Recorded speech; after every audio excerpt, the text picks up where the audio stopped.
আপনি তওবা করে ইসলামী আন্দোলনে যোগ দেন। আমাদের মহতরম আমিরকে বলেছেন ভণ্ড, আমরা তার বক্তব্যের নিন্দা জানাই, কিন্তু আমাদের আশা ভুল ছিল। আমরা দেখতে পেয়েছি দিনের পর দিন চলে গেছে, মাসের পর মাস চলে গেছে, কিন্তু তারা জুলাই আন্দোলনে নির্বিচারে যেই সকল স্বৈরাচারীরা আমাদের ভাইয়ের বুকের তাজা রক্ত জড়িয়েছে তাদের আজ পর্যন্ত বিচার করে নাই।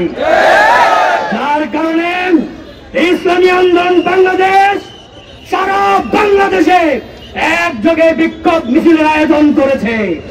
আমাদের দাবি অতি শীঘ্রই বিগত স্বৈরাচারের সকল দোষীদের উপযুক্ত বিচার এবং শাস্তি কার্যকর করতে হবে। প্রিয় ভাইরা, আমরা দেখেছি এই দেশে এই পর্যন্ত যতগুলো নির্বাচন হয়েছে, কোন নির্বাচন জনগণের আশা প্রত্যাশা পূরণ করতে পারে নাই। যখন যেই ক্ষমতায় বসেছে সেই স্বৈরাচার থেকে দানবে পরিণত হয়েছে। এজন্য ইসলামী আন্দোলন বাংলাদেশের দাবি, এদেশের 18 কোটি মানুষের দাবি, আগামী নির্বাচন কোন যেন তেন নির্বাচন দিলে হবে না। আমরা চাই আমাদের দাবি আগামীর নির্বাচন পিআর পদ্ধতিতে হতে হবে। একটি দল ইসলামী আন্দোলন বাংলাদেশের উত্থান দেখে তাদের মাথা খারাপ হয়ে গেছে। এজন্য এক এক সময় এক একটা কথা বলে। 14 সালে আমরা নির্বাচন করি নাই, তারা করেছে, তারাও করে নাই, কিন্তু তারা আমাদের উপরে দায় দিয়ে দেয়।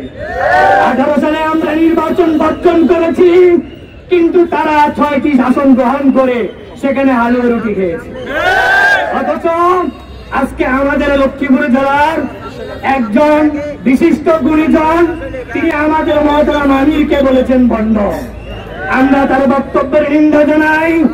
সেই সাথে আমি বলতে চাই, আপনি লক্ষ্মীপুরে সুরাজনীতি চর্চা করেন বলে আমরা জেনে এসেছিলাম, কিন্তু আপনার বক্তব্যে বোঝা যায় আপনার আশপাশে যারা থাকে তারা আপনাকে সুরাজনীতি চর্চা করতে দেয় না।